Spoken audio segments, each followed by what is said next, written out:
Now enjoy this fun photo collage of some of your favorite stars and politicians who speak about the need to reduce our carbon footprint, but who are always on private planes.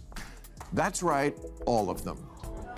If you don't see a celebrity's picture here, it's because we weren't allowed to use it. Or their series got canceled.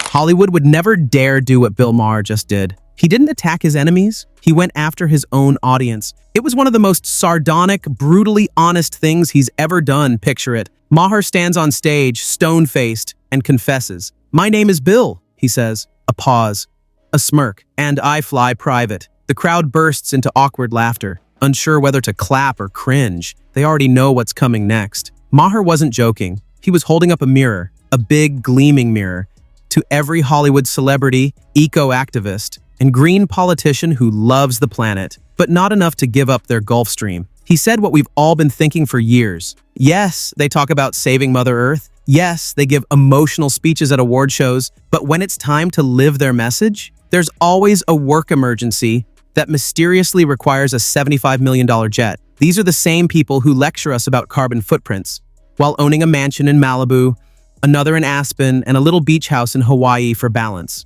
They burn enough jet fuel on a weekend getaway to power a small city, and then sip oat milk lattes from reusable cups to prove they care. Maher even doubled down with a photo collage, a tongue-in-cheek lineup of politicians and celebrities who preach sustainability, but can't stand the thought of a commercial flight. If someone's photo isn't here, Maher joked, either their show got canceled or our lawyers said no. The audience roared, but beneath the laughter was discomfort, because it was true, and that's why this clip hit harder than comedy. It was a reality check. In Hollywood, saving the planet has never really been about the planet. It's about branding.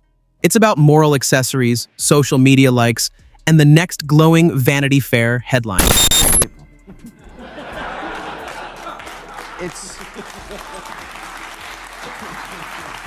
It's just not in us, including me. And I'm tired of living well, not a lie, but it's also something I never mention. But it's a new year, and I'd like to come clean. My name is Bill.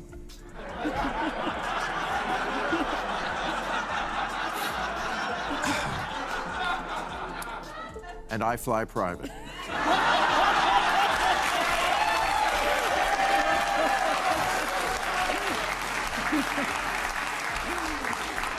And so does every other person who calls themselves an environmentalist who can. Let's be honest, but then this isn't about protecting the environment.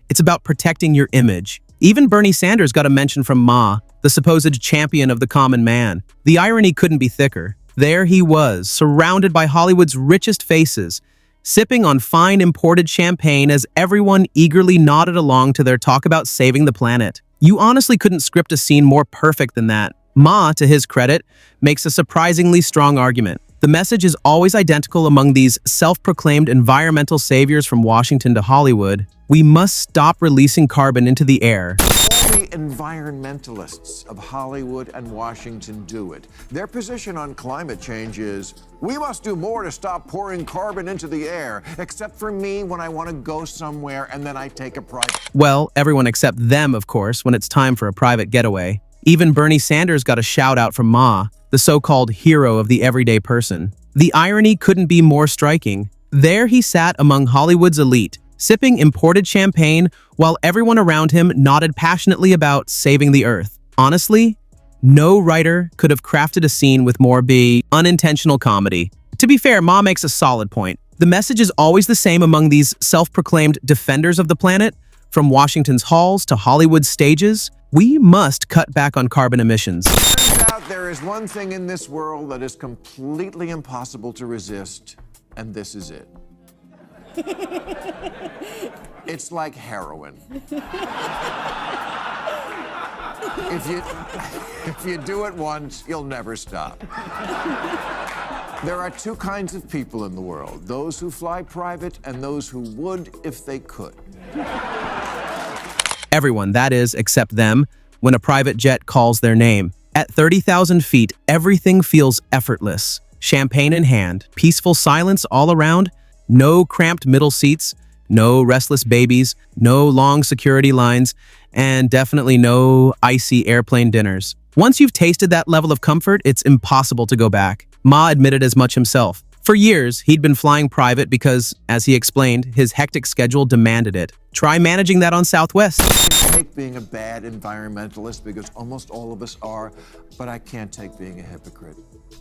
Now, I always justified renting a plane because I only used it for work and literally could not get to most of my stand-up gigs on time any other way. How do you think I did it all those years? I said goodnight here at 8 p.m. and was on stage in Vegas at 10. But I don't need to do stand-up, like tomorrow night in Albuquerque.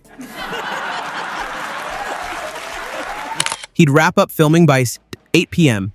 and still make it to Las Vegas for a comedy show by 10. But here's where things take a turn. Ma offered no excuses, no polished justification. Instead, he called it what it was, hypocrisy, and he owned it. I can live with being a bad environmentalist, he said. What I can't stand is hypocrisy. That honesty is what sets him apart from most of Hollywood. He's not pretending to be virtuous or performing morality. He's simply being real about his contradictions. Speaking of contradictions, let's turn to Greta Thunberg. Third category, those who could but do not, does not exist. Except for Ed Begley and Greta Thunberg.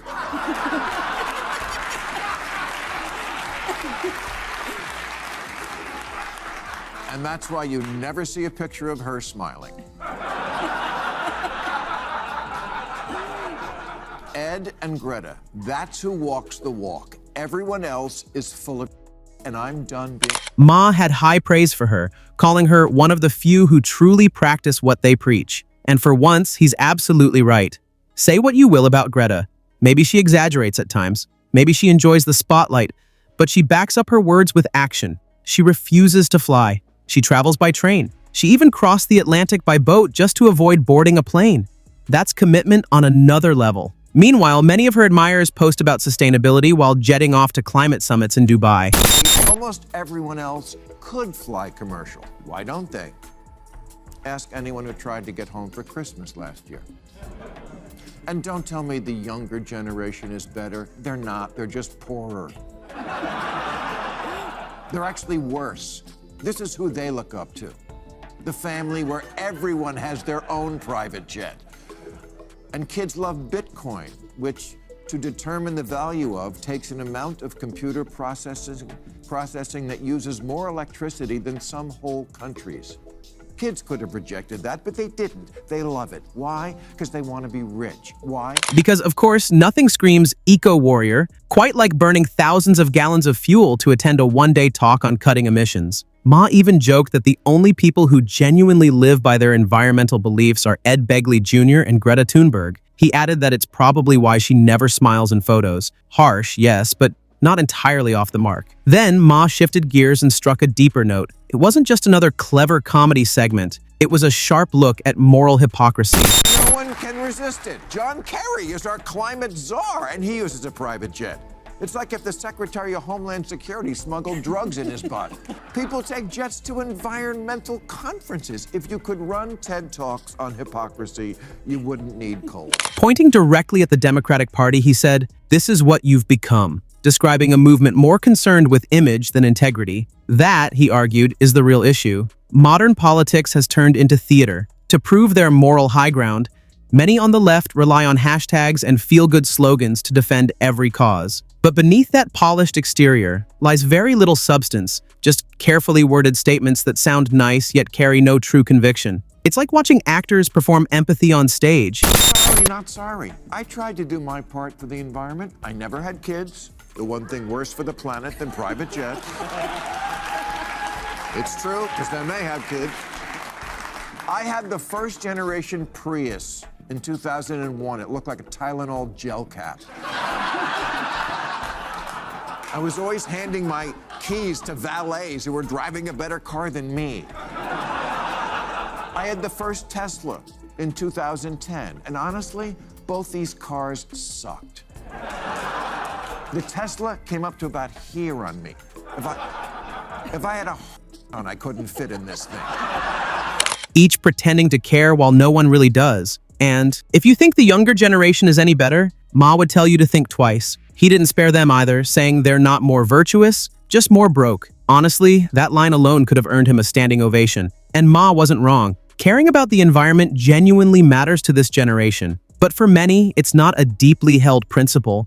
It's a byproduct of circumstance. When you can't afford a car, of course you're reducing emissions. When even budget flights are out of reach, avoiding private jets becomes an easy moral stance. Ma's point was clear: if this same crowd ever had the money and power of the elites they criticize, their behavior would likely mirror it. As he noted, much of today's activism stems from circumstance, a kind of performative awareness shaped by financial limits. 12 times I said to myself, okay, I'll take one for the team because I have a platform, so I'll do the right thing, and then everybody will follow, people will... Nobody followed. In 2021, 80% of new vehicles weren't electric, weren't even hybrid. They weren't even cars. They were SUVs and trucks. That's what people want. In 1973, the share of global electricity generated by coal was 38%. You know what it was 46 years later in 2019, after all the talk and all the trying? 37%. You know what percentage of plastic gets recycled? 5%. Those blue bins that are everywhere, they're not full of bottles. And then came his finishing strike. He turned his sights on John Kerry, the U.S. climate envoy, for leading the charge against global warming while flying privately to climate summits. You have to admit, the irony writes itself. The man promoting eco-friendly travel literally crisscrosses the globe on a private jet. Ma joked, "If hypocrisy could power TED Talks, we wouldn't need coal." It was the kind of punchline that hits perfectly. Equal parts laughter and uncomfortable truth. And here's the wild part. He's absolutely right. The hypocrisy has become so widespread, it's practically official policy now. The very people lecturing everyone about carbon footprints are often the ones creating the biggest ones. They tell the public to eat bugs, cut down on travel, and drive less, all while enjoying steak tartare at 40,000 feet. Ma even joked that he'd already done his part for the planet by not having kids. Children, he quipped, are worse for the environment than private jets because they eventually have more kids. It was classic Ma, half self-aware, half savage. Back in 2001, when driving a Prius was considered a punishment rather than a flex, he proudly bought one anyway, describing it as looking like a Tylenol gel capsule. He laughed about handing his keys to a valet who could drive it better than he could. And despite admitting it wasn't perfect, he later bought one of the first Teslas in 2010. The point was never perfection. It was effort. He genuinely believed that if he led by example, others might follow. Spoiler alert, they didn't. By 2021, hybrids and electric cars still hadn't taken over the market. Nearly 80% of new vehicle sales were still gas-powered cars and SUVs, because that's what people truly want. Ma even shared a shocking fact. Back in 1973, coal accounted for 38% of the world's electricity. After nearly 50 years of climate campaigns, global summits, massive investments, and endless promises, that number dropped by just 1% to 37%. Half a century of effort for a 1% change. And yet, we pat ourselves on the back for tossing bottles into blue recycling bins. The uncomfortable truth? Only about 5% of plastic actually gets recycled. The rest quietly piles up somewhere out of sight while we feel good about doing our part. Ma was pointing straight at that uncomfortable reality. People love to talk about progress, but when it comes to personal change, convenience usually wins. We all want to look responsible, as long as it doesn't interfere with our comfort or happiness. Will an iPhone packed with lithium really save the planet? We'll binge Netflix for 6 hours while condemning fossil fuels. We'll shame someone for using a plastic straw, then hop on a 3,000-mile flight for a quick weekend escape. And that's the problem. Nothing truly changes. Everyone wants progress, but few are willing to change themselves. Ma was right. People aren't naturally good. We're driven more by comfort than conscience. All our talk about saving the earth doesn't mean much until we face that truth. As the planet heats up, our words just float around, as empty as the promises we make. That's why this conversation hit harder than usual. Ma didn't just call out hypocrisy, he acknowledged his own. "I admit what everyone else pretends isn't true," he said. And that honesty, that rare flash of self-awareness, is exactly what's missing in Hollywood and Washington. Because the goal isn't perfection, it's honesty. Ma isn't saying we shouldn't care about the environment. He's saying we should stop acting morally superior while ignoring our own contradictions. And that's what makes his piece brilliant. It's funny, yes, but it's also raw, uncomfortable, and real. It makes you think. So here's the takeaway. Before cheering the next celebrity who preaches sustainability, maybe ask how they got to that stage. Probably not in economy class. Ma simply said what most people are too afraid to. The environmental movement has become more performance than principle. And until people actually live by what they preach, nothing will change. Saving the planet isn't trendy. It's hard work and personal sacrifice. And that's something Hollywood's not ready for. So what do you think? Was Ma right to call them out? Or is he just another hypocrite himself? Share your thoughts below. And if you still believe celebrities are saving the earth, hit that like button, subscribe for more stories like this, and share this one around. Spoiler alert, the only thing greener than their slogans is their envy when someone else's private jet leaves first.